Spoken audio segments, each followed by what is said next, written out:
엄마가 아프신 지는 오래되었습니다. 그 어렵다는 두 번의 암수술과 항암 치료를 무사히 끝냈지만 오랜 지병의 합병증과 폐혈증이 겹치면서 결국 엄마는 중환자실에서 생사의 기로를 헤매고 있었습니다. 면회 시간이 되어도 의식 없는 엄마를 하염없이 보다 나올 뿐 제가 할 수 있는 것이 없어서 가슴만 쳤습니다. 그런데 중환자실에 입원한 지 일주일 만에 엄마의 의식이 잠깐 돌아왔어요. 너무 기뻐 눈물이 앞을 가렸지만 혹여 엄마가 걱정하실까 웃는 얼굴로 엄마를 마주했습니다. 엄마, 나 알아보겠어? 우리 석진이. 엄마가 고개를 끄덕이며 애써 미소를 지어 보였어요. 엄마 걱정 마. 내가 엄마 지킬 거니까 아무 생각 말고 그냥 일어나기만 해. 엄마가 미안해. 또 그 소리. 힘들어. 아무 말 하지 마. 하지만 엄마는 마치 자신의 죽음을 예감한 듯 그날 저에게 유언 같은 당부를 하셨습니다. 며칠 후면 한 여자가 찾아올 거라고 하더군요. 엄마 핸드폰으로 연락하면 꼭 전화를 받으라고 했습니다. 만약 그때까지 엄마가 못 살면... 엄마, 제발 그런 소리 하지 말아요. 만약이라는 말도 하지 말아요. 그런 거 없어. 엄마가 없다는 만약은 지옥이나 다름없었습니다. 엄마는 제 마음을 알면서도 그 지옥 같은 마지막 말을 해야 하는 그 순간을 담담히 받아들이셨어요. 만약 엄마가 그때까지 살지 못하면 엄마를 찾아올 그 여자의 말을 믿으라고 하셨습니다. 앞으로는 그 여자의 말을 꼭 들으라고 당부하셨어요. 그땐 그런 말이 귀에 들어오지 않았습니다. 전 엄마가 세상에 없다는 생각을 단 한 번도 해본 적이 없었어요. 생각만 해도 눈물부터 흘리는 저를 어떻게 두고 갈 수 있을까요? 엄마는 절대 그럴 뿐이 아니라고 생각했습니다. 하지만 그날 엄마는 제 모습을 오래오래 눈 속에 담으셨어요. 엄마의 눈빛은 슬펐지만 그 손은 여전히 따뜻했습니다. 그리고 다음날 엄마는 조용히 세상을 떠났어요. 마음의 준비를 하고 있었지만 엄마의 사망을 알려주시는 의사의 말을 듣는 순간 눈앞이 캄캄해지고 지금까지 버티고 버텨왔던 모든 것들이 한꺼번에 무너지는 것 같았습니다. 엄마의 장례식을 치르는 동안에도 많이 울었고 곱게 수의를 입으신 우리 엄마 마지막 모습이 너무 고와서 장지로 향하는 내내 눈물이 멈추지 않았습니다. 사실 장례식 첫날에는 정신없이 보냈지만 둘째 날엔 고민하다가 마지막 날에 아버지께 연락을 했습니다.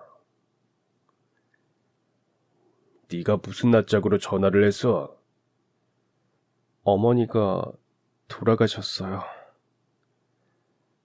그래서 뭐 장례식이라도 오라는 말이냐?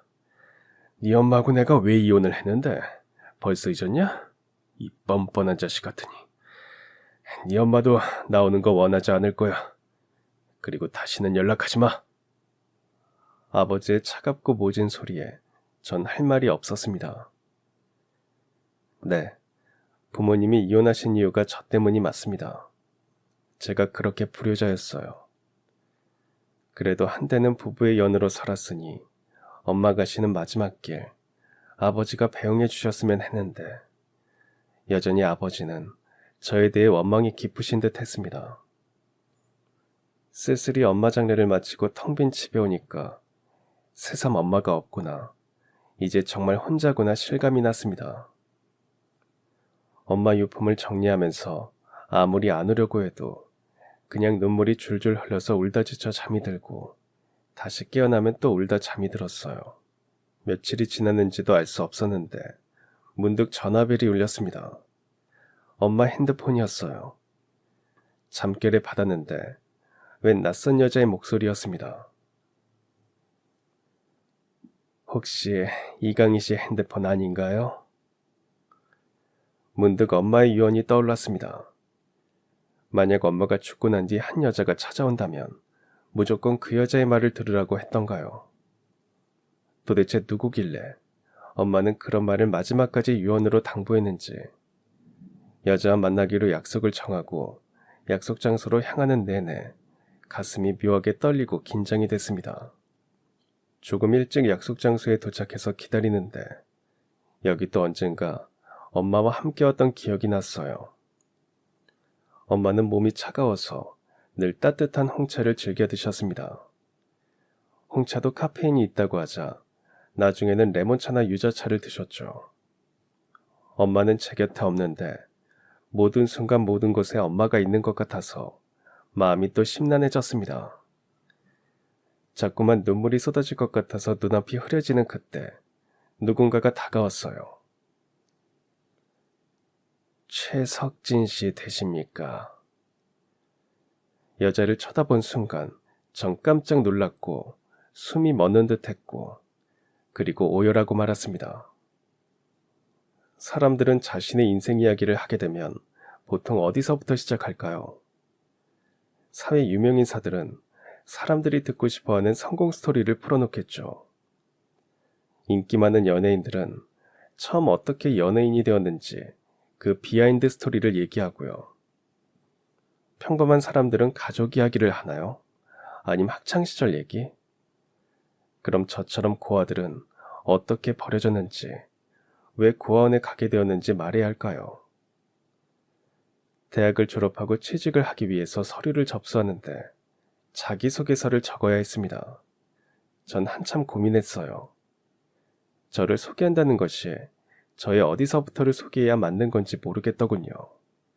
그래서 전 솔직하고 담담하게 썼습니다. 전 입양하였습니다. 소개서의 첫 문장은 그랬어요. 친부모님에 대한 기억은 전혀 없습니다. 다행히도 친부모님에 대해 잘 알고 계셨던 양어머니에게 늘 들어서 전 마치 친부모님 손에 자랐다고 착각할 정도로 많은 기억을 가지고 있었어요.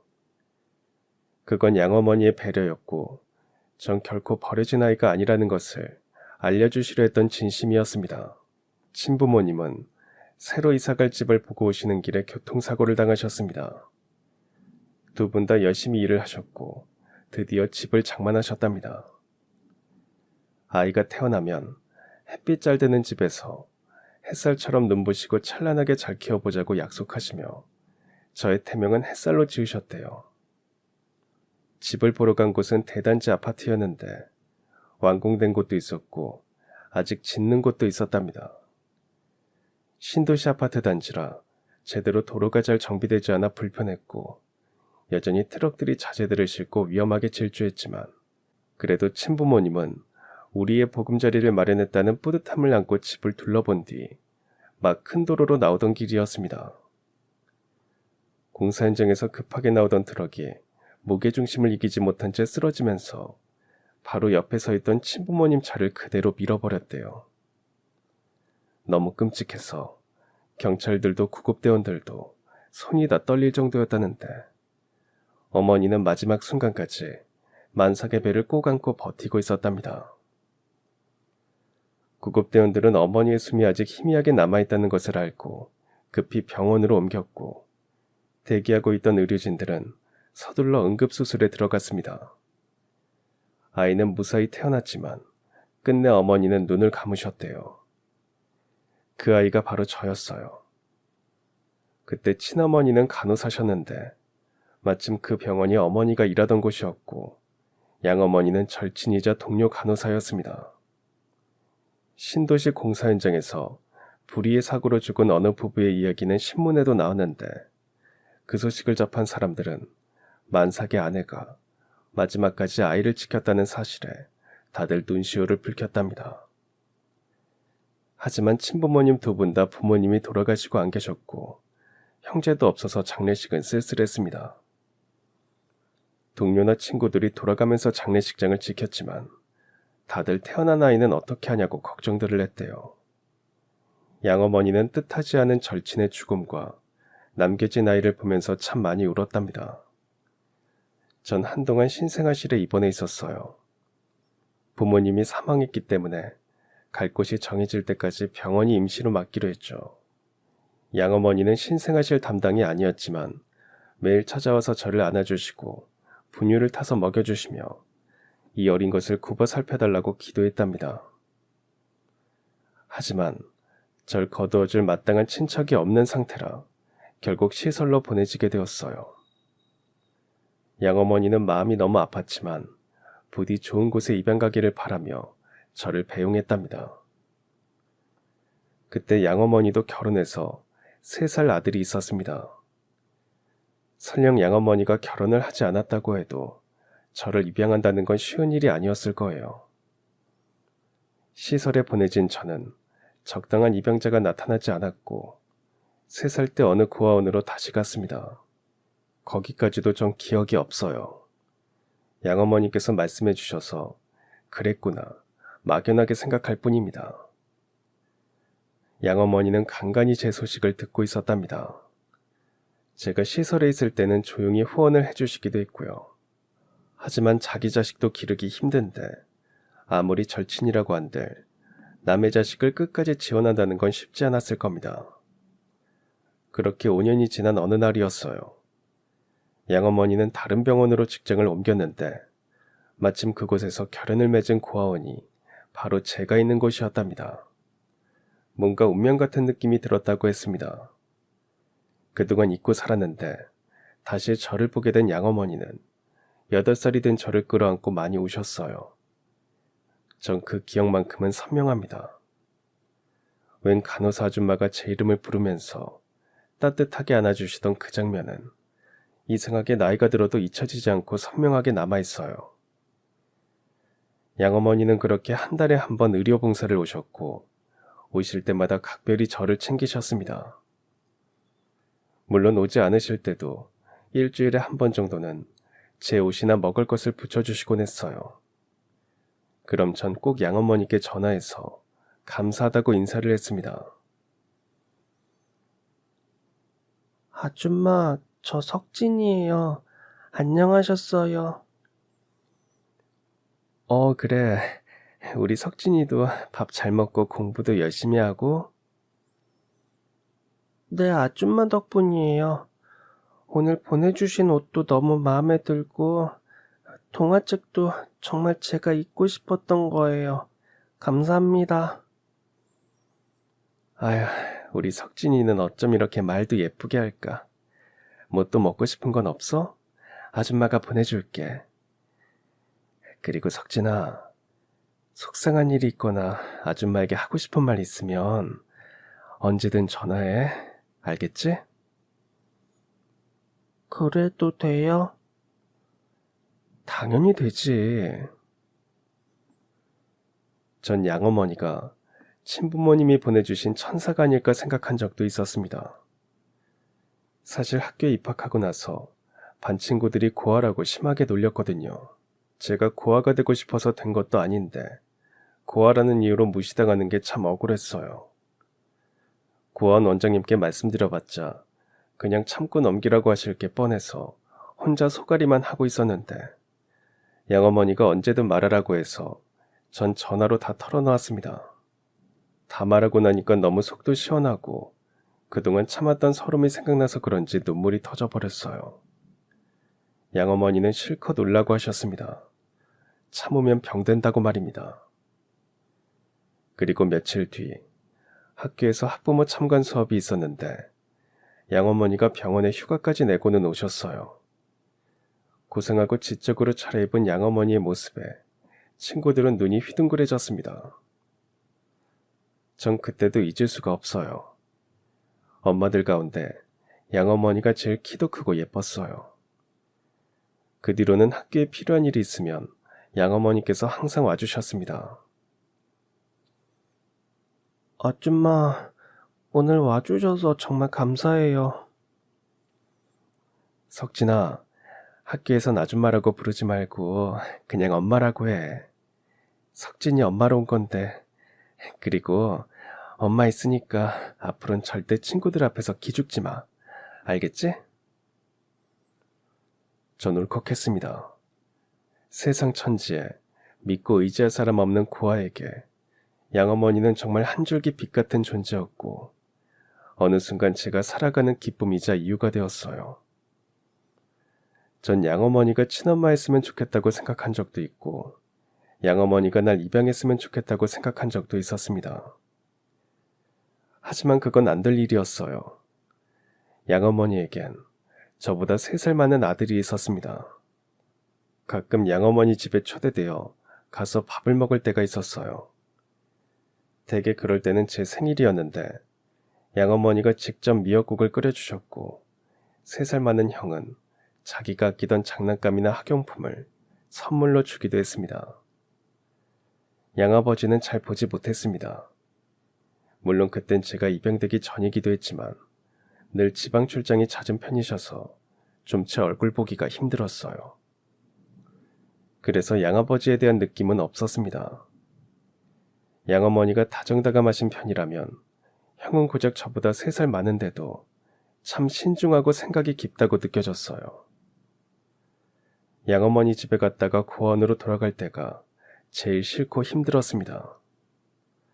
주로 밤에 버스를 타고 혼자 돌아왔는데 저 수많은 집들 중에 제가 편히 쉴 수 있는 집도 가족도 없다는 사실이 너무 처량해서 버스에서 내려 고아원으로 가는 길에 한참 서서 울기도 많이 했어요. 그렇다고 친부모님을 원망하지는 않았습니다. 그 사고는 부모님 잘못이 아니었으니까요. 그러던 어느 제 생일날이었습니다.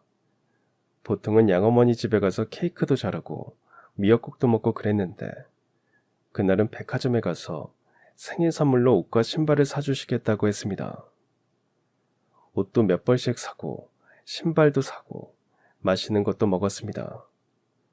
좀 이상한 느낌이 들었는데 양어머니가 말씀해 주셨어요. 석진아, 아줌마 가족이 곧 호주로 이민을 갈 것 같아. 아저씨가 거기서 세일을 하게 됐어. 아마 오늘이 석진이하고 마지막 보게 될지도 몰라. 이민 가기 전까지 준비할 것도 많고 해서 시간이 없을 거야. 네, 아줌마. 그동안 정말 감사했습니다. 아줌마가 거기 가서 정리되면 연락할게. 그럼 편지도 주고받고 하자. 알겠지? 네, 거기 가서도 몸 건강하세요. 양어머니는 절 꼭 안아주셨습니다. 전 눈물이 터지려는 걸 가까스로 참으며 웃으면서 보내드려야지 마음먹었어요. 갑자기 이민을 가시게 된 이유는 아마 양아버지 때문인 듯 했습니다. 양어머니와 형은 끝까지 반대하다가 결국 가시게 된 것 같았고요. 이제 양어머니를 못 본다는 사실은 하늘이 무너지는 그런 느낌이었습니다. 하지만 그 시각 형은 이민 가기 전에 친구들과 학교 근처 떡볶이집에서 작별 인사를 하고 있었나 봐요. 친구들과 헤어져서 양어머니를 만나 필요한 물건을 사기로 약속을 했고 가는 길에 건널목을 건너다가 신호를 위반한 차에 그만 치였습니다. 형은 중환자실로 실려갔지만 사망했고 소식을 듣고 달려간 양어머니는 정신을 잃고 쓰러지셨어요. 물론 소식을 듣고 달려온 양아버지도 깊은 충격에 빠졌습니다. 전 형의 소식을 다음날 원장 선생님께 들었어요. 심장이 쿵 하고 떨어지는 걸 느꼈습니다. 수업도 제대로 못하고 장례식장으로 달려갔는데 양아버지의 큰 소리가 들렸습니다. 당신이 그러고도 엄마야? 그 고아 새끼 챙긴다고 정작 자기 아들은 죽는지 사는지도 몰랐지? 그 고아 새끼가 뭐 그렇게 중요하고 대단해? 꼭 그 일 만났어 했어? 그게 내 탓이야? 우리 영지가 죽은 게 내 탓이냐고. 당신이 갑자기 이민 가지고 난리쳐서 이렇게 된 거잖아. 그러니까 내 탓이라는 거지? 지금 누구 탓하는 게 무슨 소용이야? 양부는 길길이 날뛰었고 양모는 오열했습니다. 전 형이 죽은 게 제 탓 같아서 차마 장례식장에 들어가지 못한 채 돌아 나왔어요. 좋은 형이었는데 왜 하느님은 좋은 사람들만 일찍 데려가시는지 정말 원망스러웠습니다. 형의 장례가 끝나고 한동안 양어머니에게선 연락이 없었습니다.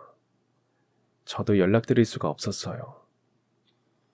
나중에 한 사실은 형이 죽고 두 분 사이가 안 좋아졌고 아들을 잃은 충격에서 벗어나지 못한 양아버지가 회사 근처 원룸을 얻어서 나갔다고 했습니다. 잠시 별거를 결정하셨다고 했어요. 양어머니도 형을 잃은 슬픔에서 벗어나지 못하셨고 고아원 무료 봉사도 오지 않으셨어요. 봉사 오신 다른 간호사 선생님께 여쭤보니 병원도 잠시 휴직계를 내셨다고 했습니다. 양어머니를 생각하니 저도 심장이 찢어질 듯 아팠어요. 제가 어른이라면 이럴 때 죽이라도 사들고 가서 위로라도 해드릴 텐데 그럴 수도 없고 시간은 흘러가는데 저러다 양어머니가 아프시기라도 할까봐 걱정만 됐습니다. 그러다가 오히려 제가 병이 났어요.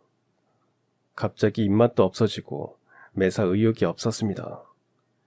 세상에 홀로 남겨졌다는 슬픔에 빠졌고 마음의 병까지 앓으면서 결국 어느 날 정신을 잃고 쓰러져 있는 걸 원장님이 발견하시고는 깜짝 놀라 병원으로 데리고 갔어요. 양어머니가 일하시는 병원이었는데 그때 양어머니가 복직을 하신 뒤였습니다. 물색 없이 원장님이 양어머니에게 연락을 하는 바람에 놀란 그분이 응급실로 오시고 전 죄송해서 울기만 하고 그랬어요. 양어머니는 절 보자마자 꼭 안아주시면서 눈물을 흘리셨습니다. 우리 석진이 아줌마가 미안해. 그동안 연락도 못하고 정말 미안해. 전 양어머니 목소리를 듣고서야 의식을 차렸답니다. 꿈속인 줄 알았는데 진짜로 양어머니가 제 눈앞에 있었습니다. 저도 모르게 감정이 너무 북받쳐서 엉엉 울고 말았어요. 왜 이제 왔어요? 내가 얼마나 기다렸는데, 얼마나 보고 싶었는데. 언젠가 양어머니를 다시 보게 되면 절대 안 울고 떼도 안 쓰고 아주 침착하게 담담하게 그렇게 보려고 했는데 전 그냥 제 심장이 우는 대로 제 마음이 말하는 대로 울고불고 소리쳤습니다. 그때 양어머니를 보러 병원에 왔던 양아버지가 우연히 우릴 보셨나 봐요. 형이 죽고 이민도 그만둔 채 두 분의 삶도 아득하고 막막하기만 하셨답니다. 자식을 잃은 그 아픔은 무엇으로도 치유될 수 없는 거니까요. 그런데도 양아버지는 저를 안고 오열하시는 양어머니의 모습을 보고 생각하셨답니다. 형의 빈자리를 다 채울 수는 없겠지만 저를 입양해 보자고 말입니다. 그런 결정은 양아버지에겐 최고로 어려운 결정이었을 겁니다. 오직 양어머니와 저를 위해 결정을 하셨어요. 그날 눈물범벅이 된 저를 바라보시면서 아주 투박하게 제 머리를 쓰다듬어 주시면서 담담히 말씀하셨어요. 지석이, 밥도 많이 먹고 울지 말고 씩씩하게, 알겠지? 그 말 속에 담긴 아주 많은 의미를 전 그땐 다 이해하지 못했지만 어른이 되어서 가끔 양아버지를 생각할 때면 그 장면이 제일 먼저 떠올랐습니다. 그분의 진심이 담긴 그 장면 때문에 전 나중에 양아버지가 모진 말을 할 때도 결코 그분을 미워하거나 원망하지 않았습니다. 고아원 원장 선생님은 제가 복이 많은 녀석이라고 하시면서 제 입양을 정말 기뻐해 주셨습니다. 전 너무 믿기지 않아서 밥을 안 먹어도 배가 안 고프고 잠을 안 자도 졸립지 않았어요.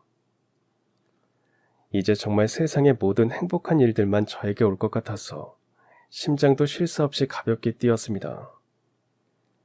신은 항상 제 편이 아니라고 생각했는데 신이 드디어 제 기도를 들어주셨다고 생각하니 너무 감사해서 동네 근처 아무 교회당에 막 들어가서 감사의 기도를 올리기도 했습니다.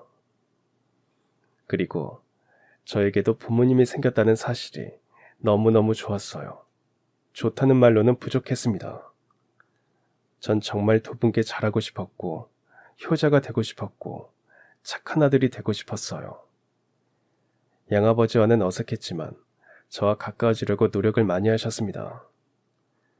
이민 준비를 하시면서 회사를 그만두셨던 양아버지는 다시 재기를 꿈꾸면서 직장을 알아보러 다니셨는데 시간이 나면 언제나 제 숙제를 봐주시기도 했고 사내 녀석은 건강해야 한다면서 공을 들고 동네 공터로 가서 함께 축구도 했습니다. 아마 형하고도 그렇게 축구를 하셨던 것 같았습니다. 형은 달리기도 잘하고 공부도 잘하고 모든 면에서 양아버지의 자랑이자 희망이었다고 하셨어요. 지석이 네가 형처럼 다 잘하라는 건 아니다. 그래도 열심히 해보는 거야. 알겠지? 네, 형만큼은 못 되겠지만 열심히 해볼게요. 전 사실 공부를 못했는데 양아버지 생각하면서 열심히 했어요. 물론 양아버지 기대에 부응하지 못해서 늘 실망을 안겨드렸지만 제 딴엔 말썽도 안 피우고 양아버지 출근하실 때 구두도 닦아드리면서 마음을 풀어드리려고 노력했습니다. 하지만 왠지 모르게 양아버지와 저의 관계는 얼음 위에 서 있는 것처럼 아슬아슬했어요. 언제든 깨질 것 같은 그 불안한 마음을 애써 외면하면서 하루하루 지낸다는 게 어린 마음에도 참 힘들었어요. 양어머니는 가족은 미운 정 고운 정이 다 쌓여야 진짜 하나가 된다고 말씀하셨습니다. 하나가 되려면 얼마나 많은 시간이 필요할지 아득하기만 했어요. 그렇게 아슬아슬하게 지내던 어느 날이었습니다. 양아버지는 마지막까지 형의 물건을 고이 간직하고 있었는데 제가 형의 장난감을 가지고 놀다가 그만 부러뜨렸어요. 양아버지는 불같이 화를 내며 제 뺨을 때렸습니다. 당신 미쳤어요? 그런 일로 애를 왜 때려요? 이 자식이 장난감 가지고 놀다가 일부러 망가뜨렸어. 일부러 그랬어. 아니에요, 아버지. 아니에요. 잘못했어요. 당신 정말 왜 이래요? 이제 그만 좀 해요. 떠난 애는 그만 보내주자고요. 뭐? 그만 보내줘? 어떻게 보내? 이 가슴에 묻었는데 어떻게 보내? 당신은 그게 돼? 당신 이럴 거면서 왜 석진이 입양하자고 했어요, 네? 그럼 파양하면 될 거 아니야? 뭐라고요? 어차피 저 새끼 마음에 안 들었어. 내가 아무리 노력해도 정이 안 들어. 나더러 어쩌라고. 나도 할 만큼 했다고. 그 순간은 아슬아슬했던 얼음판이 드디어 깨지는 순간이었습니다. 전 차가운 물 속으로 다시 떨어져 버린 것 같았고 두 분은 심각한 부부싸움을 하셨습니다. 남새끼한테 정신 팔려서 제 새끼 놓치는 것도 모른 주제에 무슨 큰 소리야? 왜 다 지나간 얘기를 다시 꺼내요? 당신 여태 그렇게 꽁하고 있었어요? 그래놓고 겉으로만 잘해보자고 그런 거예요? 넌 끝까지 저 새끼 편만 드는구나. 됐다, 그만하자, 그만해. 나도 더는 못하겠다. 너 설마 저 자식 친모는 아니지? 나 몰래 애 낳고는 고아원에 숨겨두었다가 입양한 거 아니지? 제 친부모님에 대해서 다 알면서도 양아버지는 억지를 썼고 급기야 양어머니는 거품까지 물고 넘어가서 119가 오고 한바탕 소동이 벌어졌습니다. 양어머니가 깨어나는 걸 보고 전 집을 나왔습니다. 저 때문에 두 분이 다투시는 것도 싫었고 양어머니가 상처를 받는 건 더더욱 싫었어요. 모두 나 때문이니까 나만 없어지면 될 거라고 생각했습니다. 그게 파양당하거나 쫓겨나는 것보다 낫다고 생각했고요. 이제 겨우 8살 꼬마 아이가 갈 데가 어디 있다고 그랬는지 지금 생각해도 모르겠습니다. 그 아들은 본능적으로 그런 불안이 있나 봐요. 이미 버려졌거나 혼자 되었으니까 언제든 버려지고 혼자가 될 수 있다는 그런 불안 말입니다. 막상 집을 나왔지만 집 주변만 헤맸어요. 지금쯤 제가 없어진 걸 아신 양부모님이 걱정하면서 저를 찾으러 왔으면 좋겠다고 생각하면서 말입니다. 결국 제가 없어진 걸 안 양어머니는 경찰에 신고를 한 뒤 온 동네를 찾아다녔고 저는 어딘지 알 수 없는 길에서 울다가 웬 아줌마가 경찰서에 데려다 주었습니다. 곧 양어머니가 소식을 듣고 달려왔어요. 너 도대체 어딜 갔었어? 엄마가 얼마나 놀랐는 줄 알아? 왜 갑자기 이래? 너까지 이러면 엄마 어쩌라고? 그때 양어머니는 처음으로 저에게 화를 내시면서 등짝을 때리셨어요. 너 정말 엄마한테 맞아볼 거야? 죄송해요, 엄마. 저 잘못했으니까 벌 받을게요. 그러니까 나 버리지 말아요. 양어머니는 그 말에 가슴이 무너지는 듯 울음을 터뜨리셨고 저도 같이 울었고 지켜보던 경찰분들도 눈시울을 붉히셨습니다. 참 고단한 하루였어요. 전 집으로 오자마자 그대로 뻗어 잠이 들었습니다. 잠결에 누군가 제 머리를 쓰다듬으며 울먹이는 것 같아 살짝 실눈을 뜨고 봤더니 양어머니셨어요. 가만히 미안하다고 말씀하시는데 눈물이 터질 것 같은데도 억지로 자는 척하느라 정말 혼이 났습니다. 우리 어머니는 그런 분이셨어요. 자신이 잘못한 것도 없는데 항상 자신이 먼저 잘못했다고 말하고 이해하려 하고 용서하시는 분이셨습니다. 하지만 아버지와는 그게 잘 안 되셨나 봐요. 아버지는 아주 극단적으로 저를 파양하지 않으면 이혼하자고 하셨답니다. 양어머니가 저 때문에 불행해지시는 건 제가 원하는 게 아니었어요. 전 양아버지께 매달려 보기로 했습니다.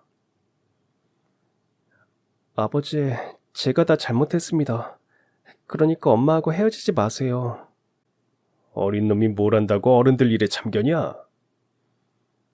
다 저 때문인 거 알아요. 제가 더 잘할게요, 아버지. 이제부턴 아버지가 하라는 것만 할게요. 절대 형 물건에 손도 안 대고 무조건 1등 하라고 하면 할게요. 다 할게요. 그러니까 제발 엄마와 헤어지지 마세요. 네 엄마가 그러게 시켰니? 저리 꺼져, 귀찮아. 양아버지는 차갑게 절 뿌리치고 나갔습니다. 그리고 얼마 뒤 두 분은 이혼을 하셨어요. 전 매일 양어머니 눈치를 봤는데 한 열흘 동안은 아무 말을 안 하셨어요.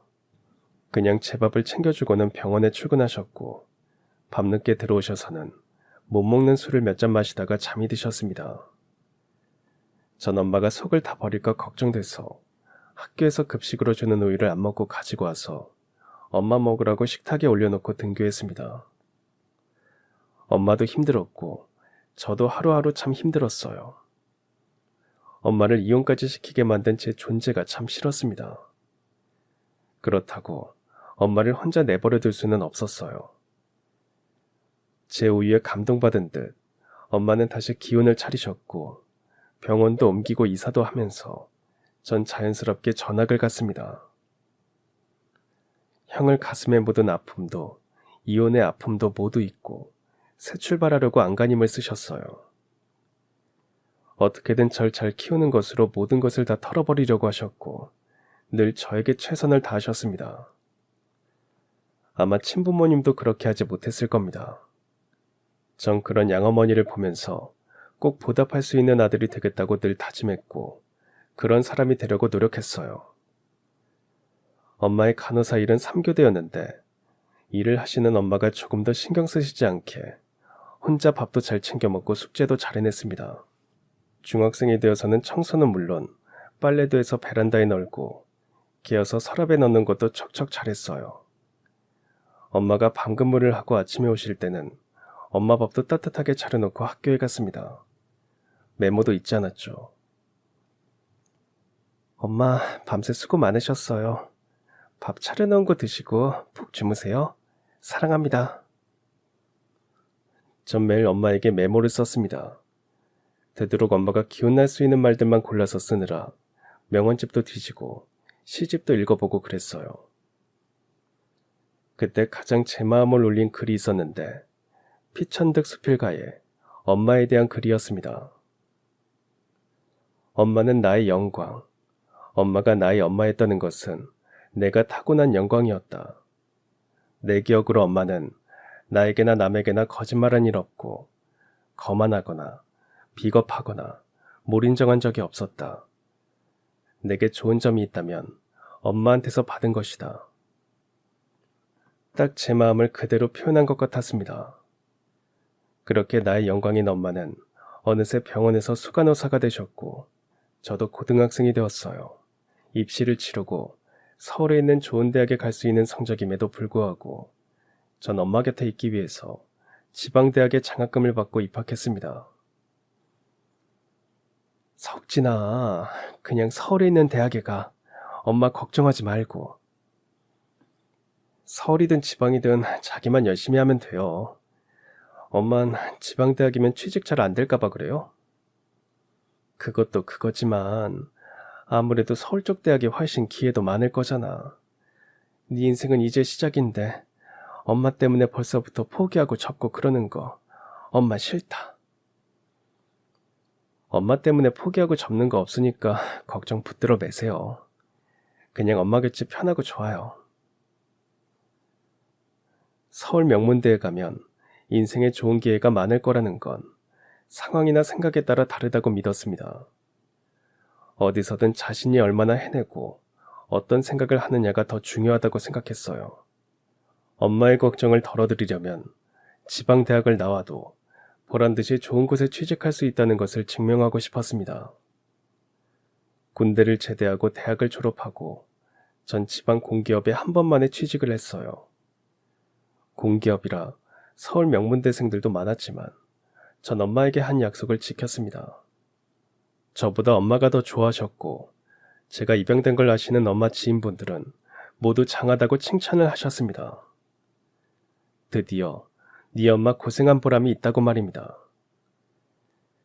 자식을 가슴에 묻고 이혼을 하면서도 끝까지 제 손을 놓지 않으셨던 우리 엄마에게 제가 그래도 선물 하나 해드린 것 같아서 다행이라고 생각했습니다. 그때까진 이제 정말 평탄한 인생만 살아갈 것 같았어요. 하지만 언제부턴가 엄마가 자주 피곤해하시고 입맛도 잃으시더니 몸무게도 빠지고 그러셨습니다. 병원 수간호사 일이 힘들고 스트레스를 받아서 그렇다고 하셨지만 간호사니까 자기 몸 관리는 잘하실 거라고 생각했고 늘 병원으로 출근을 하니까 어딘가 안 좋으면 금방 진찰을 받을 거라고만 믿었습니다. 어느 날 갑자기 엄마가 쓰러지셨다는 소식에 놀라 병원으로 갔더니 자궁암 2기 판정을 받으셨어요. 서둘러 수술을 하고 항암 치료까지 무사히 마치셨지만 엄마를 잘 보살펴드리지 못한 것 같아서 속상했습니다. 그때부터 일주일에 한 번은 무슨 일이 있어도 시간을 내서 엄마와 자전거를 타러 가기도 하고 등산도 다니면서 체력을 키웠어요. 제가 이것저것 다 알아보고 엄마에게 맞는 식단도 연구하고 먹으면 좋은 음식이나 재료도 주문해서 요리를 해드리려고 한식조리사 자격증까지 땄습니다. 주위에서는 회사에는 등한시하는 마마보이라고 소문이 날 정도였습니다. 그러거나 말거나 내 엄마는 내가 지켜야 하니까 신경 안 썼어요. 하지만 그런 제 노력에도 불구하고 2년 뒤 엄마는 유방암 판정을 받으셨습니다. 자궁암 때는 자궁을 드러냈는데 유방암 역시 한쪽 유방을 절제해야 한다는 겁니다. 엄마도 여잔데 얼마나 힘드실까 생각하니까 가슴이 미어졌어요. 다 제가 잘 챙겨드리지 못한 것 같아서 한탄스러웠습니다. 왜 자책하고 그래. 네가 엄마한테 얼마나 잘했는지는 하늘이 알고 땅도 알고 엄마 병원 간호사들이 다 아는데. 그래도 엄만 평생 저 때문에 마음고생 많이 하셨는데 엄마 아프신 거 다 저 때문 같아요. 그런 소리 하지 말어. 그리고 수술하면 사는데 지장도 없는데 왜 네가 더 난리야. 엄마 아무렇지 않아. 걱정 마. 엄마는 다시 수술을 했고 독한 항암 치료를 받으셨어요. 이번엔 회사에 휴직계를 내고 엄마 간병을 했습니다. 회사 동료들은 엄마 챙기느라 승진에서도 밀려나고 인사고과도 안 좋다고 유난 좀 그만 떨라고 했어요. 물론 절 생각해서 걱정해주는 사람들도 있었지만 비꼬는 사람들도 있었습니다. 그들 눈에는 제가 유난을 떠는 걸로 보일 수도 있어요. 그들은 고아인 적도 없었고 입양이 된 적도 없으며 세상에 의지할 곳 없이 홀로 된다는 그 공포를 모르니까요. 그 공포의 지옥에서 절 구해주신 분이 엄마인데 엄마는 절 위해서 모든 걸 거셨는데 제가 이러는 건 유난 떠는 축에도 끼지 못할 겁니다. 저도 엄마를 위해서 모든 것을 다 걸고 싶었고 제가 해드릴 수 있는 모든 것을 다 해드리고 싶었어요. 승진을 못하고 인사고과가 나쁘면 뭐 어때요? 그런 것들이 엄마를 지키는 것만큼 중요한 건 아니라고 생각했습니다. 다행히 제 정성과 기도 덕분이었는지 엄마는 회복되셨어요. 전 당장 병원 일을 그만두시게 했습니다. 이제 편안히 쉬시면서 좋은 것만 보고 가고 싶은 곳에 가시고 하고 싶은 것만 하셨으면 좋겠다고 말씀드렸어요. 엄마가 아들 덕분에 호강한다. 내 평생 집에서 이렇게 아무것도 안 하고 지내기는 처음이다. 너무 놀아서 좀이 다 쑤신다. 그래도 푹 쉬고 놀고 자고 그래요. 무조건 좋은 생각하면서요. 그리고 좀만 참아요. 제가 공기 맑고 경치 좋은 곳에 집 지어드릴게요. 아이고, 생각만 해도 좋다. 고맙다, 우리 아들. 하지만 엄마도 연세가 있으시니까 당뇨와 고혈압으로 고생을 하셨습니다. 그래도 평소 관리가 중요하니까 제가 더 신경 써서 챙겨드리려고 노력했어요. 물론 저도 복직을 했습니다. 엄마를 간호하느라 2년을 보낸 탓에 이미 입사 동기들은 다 과장급으로 승진을 했는데 저만 대리로 일을 했어요. 저보다 나이 어린 과장도 있어서 눈치가 보였지만 전 단 한 번도 엄마를 위한 제 선택에 후회한 적 없습니다. 다만 엄마의 걱정은 오직 제 결혼이었어요. 제발 연애도 하고 결혼도 하라고 성하셨습니다. 엄마 친구들은 손주 자랑하는데 부럽다고 하시는 겁니다. 제가 결혼 안 하고 엄마 속썩이는 것도 스트레스가 되니까 일단 소개팅을 했습니다. 호감을 느낀 여자도 있었고 결혼까지 생각한 여자도 있었지만 결혼하면 엄마를 모시고 살겠다고 하니까 다들 이별을 고했어요. 아유, 속 터져. 요즘 세상에 누가 시어머니를 모시고 살아? 그런 여자가 어딨어? 왜 안 모시고 살아요? 엄마같이 좋은 시어머니가 어디 있다고. 그건 네 생각이고 엄마 너 결혼해도 같이 안 살 거야. 싫어요. 전 같이 살 거예요. 그리고 엄마 싫다는 사람 저도 싫어요. 엄마는 속이 터진다고 난리셨지만 전 단호했습니다. 엄마를 모시지 않겠다면 평생 결혼하지 않을 생각이었어요. 하지만 엄마는 2번의 큰 수술과 항암 치료를 받은 탓인지 완쾌가 되셔서도 기력이 예전 같지 않으셨습니다. 연세도 있으시고 당뇨와 고혈압도 있으시니까 더 힘드신 것 같았어요.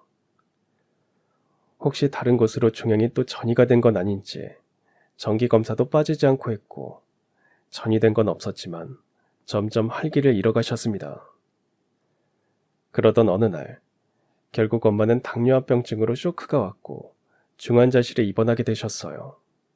처음엔 곧 태어날 줄 알았는데 치료 도중 폐혈증이 오면서 여러 번의 고비를 넘겨야 했고 좀 제 의식을 차리지 못하면서 의료진은 마음의 준비를 하라고 했습니다. 전 도저히 그 상황이 믿기지 않았어요. 회사도 그만두다시피 한 채 매일 병원을 지켰습니다. 어차피 중환자실 면회 시간은 정해져 있는데도 전 중환자실 앞에서 꼼짝을 할 수 없었어요. 정작 면회 시간이 되어도 의식 없는 엄마만 물끄러미 쳐다보다가 나올 뿐이었습니다. 정말 제가 할 수 있는 건 아무것도 없어서 너무 원통했어요. 그렇게 속절없이 시간만 흘러가고 중환자실에 입원한 지 일주일째에 드디어 엄마의 의식이 돌아왔습니다. 엄마는 희미한 미소를 지으며 제 손을 힘겹게 잡으셨습니다. 그리고 연신 미안하다는 말만 하셨어요. 도대체 뭐가 미안하다는 건지, 왜 그런 말을 하는지. 힘드니까 아무 말도 하지 말라고 해도 엄마는 유언 같은 당부를 하셨습니다. 엄마가 죽고 한 여자가 찾아오면 무조건 그 여자의 말을 들으라니. 엄마가 죽는다는 가정부터가 용납되지 않았어요. 그런 지옥 같은 상황이 저에게 올 리가 없다고 생각했습니다. 그때 전 날마다 모든 신께 기도를 했어요. 차라리 절 데려가시라고 대들기도 했고 제발 저에게 자비를 베푸시라고 매달리기도 했습니다.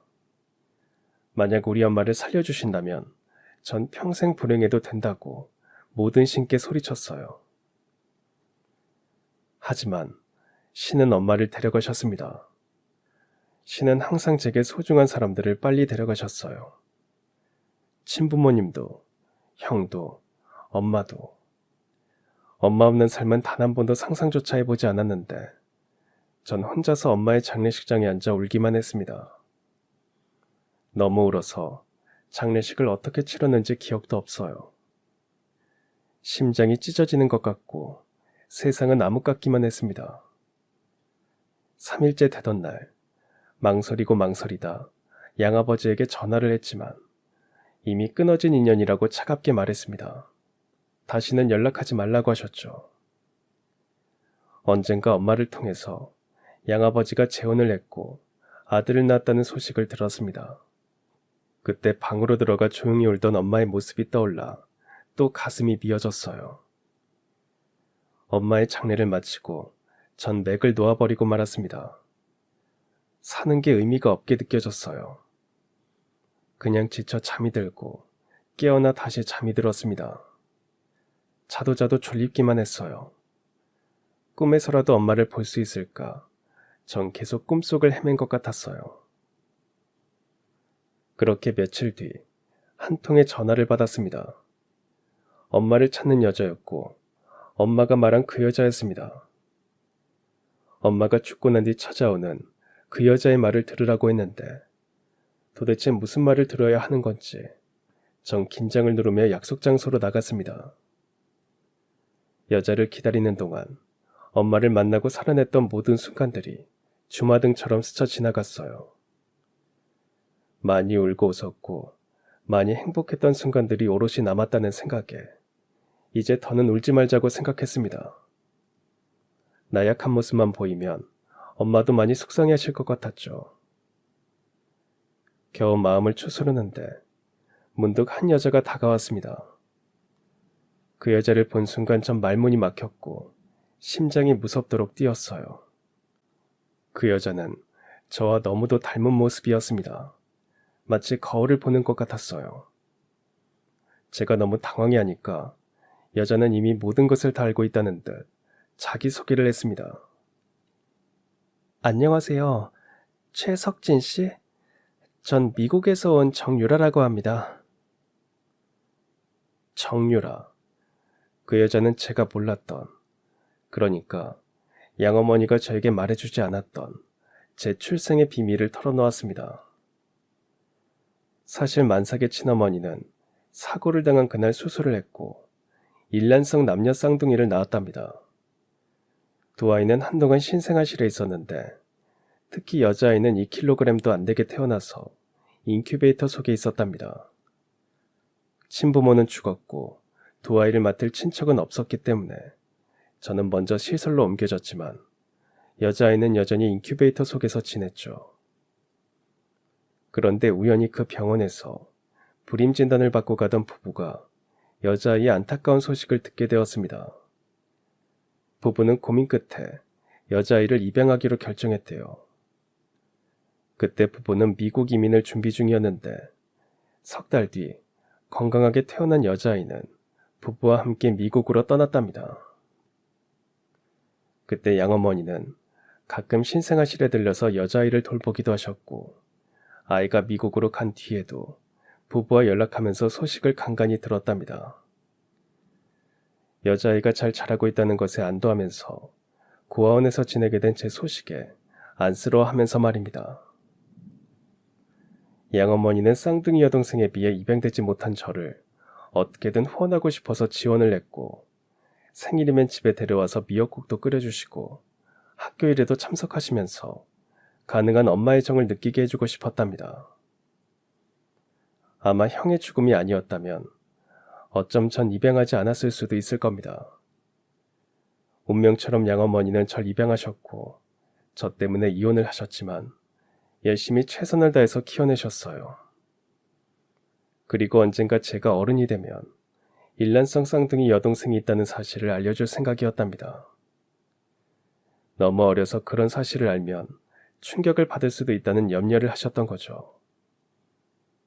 그렇게 여동생 양부모님과도 다 연락하면서 두 아이가 성인이 되면 사실을 밝히고 서로 왕래할 수 있게 하자고 약속도 했답니다. 하지만 양어머니가 암으로 몇 년씩 수술과 항암 치료를 거듭 받으시면서 여동생 양부모님과 소식이 끊어졌대요. 그때 여동생과 양부모님은 원래 살던 보스턴에서 캘리포니아주로 이사를 가게 되었답니다. 양아버지 직장 때문에 옮기게 되었는데 그 과정에서 서로 연락이 끊어졌던 거죠. 나중에 어머니가 미국 이민사회에 양부모와 여동생의 소식을 수소문하면서 다시 연락이 되었답니다. 그 무렵에는 여동생과 양부모는 미국 생활을 접고 곧 한국으로 돌아올 준비를 하고 있었대요. 한국에 오면 만나기로 약속했지만 어머니는 다시 지병으로 쓰러지셨고 중환자실에 입원하셨던 거고요. 어머니는 마지막 순간까지 혼자 남게 될 저만 생각하셨어요. 저의 유일한 핏줄인 여동생을 꼭 만날 수 있도록 아마 하늘에서도 지켜보고 계실 거라고 생각하니 또 눈물이 터졌습니다. 제가 오니까 여동생이 가만히 절 안아주었어요. 품이 참 따뜻했습니다. 오빠, 난 오빠 만나는 날을 늘 그리워했어.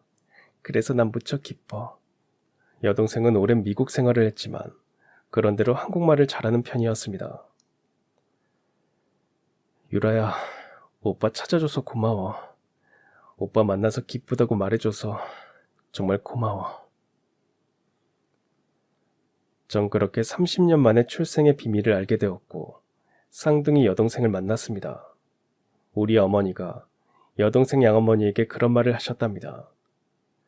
저를 입양한 것이 당신 인생에서 가장 잘한 일이고 가장 행복한 일이었다고 말입니다.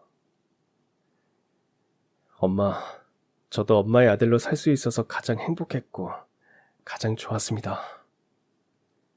유라와 함께 양어머니 납골당에 가서 인사도 하고 친부모님 산소에 가서 인사도 드렸습니다. 얼굴 한번 본 적도 없는 친부모님이지만 왠지 두 분이 우리를 지켜주고 있었다는 느낌이 들어서 울컥했어요. 곧 여동생의 양부모님이 귀국하게 되었고 양부모님은 조심스럽게 저에게 함께 살자고 권하셨습니다. 우린 섞인 것만 괜찮다면 다 좋아요. 우릴 친부모라고 생각해주면 더 좋고. 네, 그러겠습니다. 우리 유라 정말 예쁘게 잘 키워주셔서 감사합니다. 그리고 저도 앞으로 두 분 잘 모시겠습니다. 어머니, 아버지. 전 새로운 가족을 맞이하게 되었습니다. 여동생 양부모님은 시골에서 농장을 운영하며 사시게 되었고 여동생은 근처 학교에서 원어민 교사를 하다가 좋은 남자 만나 결혼을 하면서 서울로 가 살고 있습니다. 전 회사를 그만두고 두 분 모시면서 농장 일을 돕고 있어요. 그로부터 세월이 더 흘렀지만 여전히 두 분을 모시고 함께 잘 살아갑니다. 여동생 내외가 주말이면 애들 데리고 내려와서 시골집은 부쩍거리고 정말 사람 사는 집처럼 웃음과 행복이 넘칩니다. 그리고 전 늘 양어머니를 그리워하면서 살아요.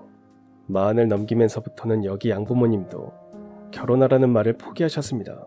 그래도 언젠가는 인연이 나타나겠지 생각하면서 지금 양부모님께 효도를 다하며 살아갈 겁니다. 그럼 지금까지 사연 들어주셔서 감사합니다. 사연이 재밌으셨다면 구독과 좋아요 부탁드려요. 감사합니다. 안녕히 계세요.